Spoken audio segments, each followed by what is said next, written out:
Hi, and welcome. My name is Syd Strike. It is my real name, it's not a stage name. I coach leaders and managers. I'm going to introduce you to 5 leadership styles that can be recognised by 5 shapes. Your leadership style or your leadership behaviour will determine the motivation and the performance of your team.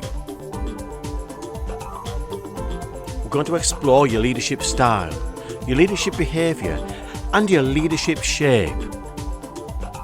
At the end of this programme, you'll recognise the kind of leader that you are and the kind of leader that you'd like to be. You may be a triangle. The triangle is the focus leader. You know what you want and you know where you're going. Good for you. If you're a leader triangle, your team members will know where they're going and what they need to achieve. You are most probably a bit of a driver, a just do it person. People will know where they stand when you're in charge. Even better, you're the boss that gets things done. You achieve your goals. You're a great asset to your company. That's the good news. But beware, you may become overzealous and be too ruthless at times, disregarding people's feelings. Team members may feel that you care more about the job than you do about them, and you may lose their support. Come on, triangle, work on your soft skills. Or consider choosing a people person to work alongside you. This is where the circle comes in. A circle? A circle is the people person, just what is needed to complement a triangle. The circle will take time to listen to people and genuinely care about people's welfare. Circle leaders will invest in the development of team members, will conduct regular one-to-one meetings to support team members and help them in their job and their development, formally and informally. Circle leaders are often good facilitators and coaches, listening to people's ideas and encouraging people to work out their own solutions and not spoon-feeding them. And the circle will hold regular group meetings that are energised two-way events.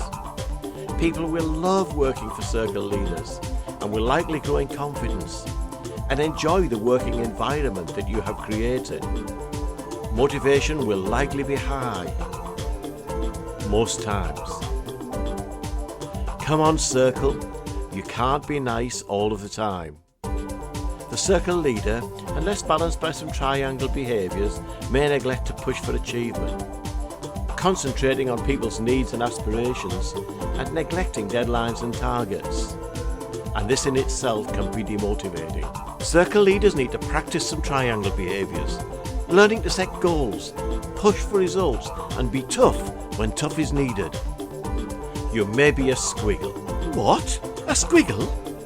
The squiggle is the entrepreneurial leader, always looking for new ways to bring in more business and more customers. The squiggle is usually the person with an abundance of new ideas for making improvements to existing practices and processes. The squiggle won't stand still. Work and life are all about progress, new ideas, new ventures. The squiggle leader will not only be entrepreneurial, but may also have some circle behaviour, bringing team members together to encourage them to find and implement better ways of working. We need squiggles to stop our organisation from getting stale and settling for the status quo. Keep an eye on the squiggle leader. This person will be a great asset in growing your business. Sometimes squiggles come up with bizarre ideas. These ideas may seem unrealistic and not practical. Don't kill the squiggle. Don't kill squiggle ideas. However, do work with the squiggle to explore the ideas and eliminate those that really may be bad for your business. Squares may be useful in this area. More about the square later. Now the rectangle. The rectangle we use to identify the hands-on leader. The rectangle loves to roll up sleeves and work alongside the team. And this can be good for morale, but not always. As a general rule, the more senior the role, the less hands-on you should be. Not because you are too important to roll up your sleeves, but because you should be focusing on the wider needs of the organisation. The bigger picture! When you're a hands-on leader, people may appreciate you for rolling up your sleeves and working alongside them, and you will be a popular team member, sometimes. If you are too hands-on, always rolling up your sleeves, you will likely not be managing and leading. And it will be difficult for you to see the bigger picture, as every good leader should. Don't alienate your team members, because while you're working hands-on, you may be failing to delegate, and they may see this as you stifling their development. More junior leadership roles, such as first-line managers and supervisors, may be required to do some hands-on work as part of their daily job. Remember that too much rectangle behaviour will reduce the time you have to spend on your leadership role, such as achieving targets and looking after your people. Now the square. The square is the analytical leader. Some leaders need to be more managers, concentrating on control, detail, production, financial achievement and compliance. These analytical detail people need to work with spreadsheets, analysing data, sifting through reports. We call this the manager role. To the square, detail matters. The square will know everything that's going on, including production, sales, profit, staff attendance levels, and anything that's important and that can be recorded. The square is the leader most likely to hit senior positions. Squares often become financial controllers, managing directors and chief executives. Many a square is also a triangle, pushing for results. Without squares, companies will go bust.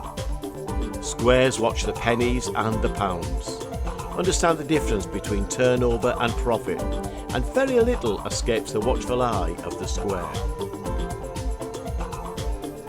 The difficulty for the square is that people sometimes see you as aloof, and they don't get to know you, and they don't understand you, and this can cause mistrust and affect loyalty. So come on, square, try a little circle, or recruit a circle to work alongside you. So which shape are you? And what shape should you be? You should have the right balance of shapes to match your job role.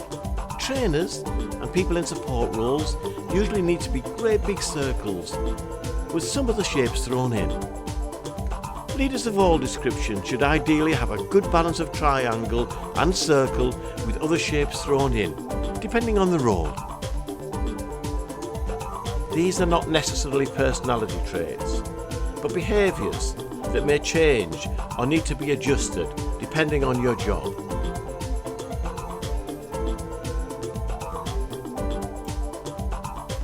Would you like to know more about your leadership style? Visit our website and complete a short online questionnaire and find out. Thanks for watching. Do come back for more.